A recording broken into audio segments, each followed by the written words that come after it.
नमस्कार.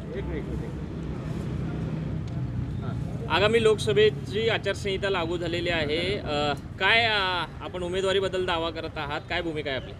मी श्री व्यंकटेश्वर महास्वामीजी 42 सोलापूर राखीव मतदारसंघातून मी 12 तारखेला नॉमिनेशन करणार आहे भाजपाकडून.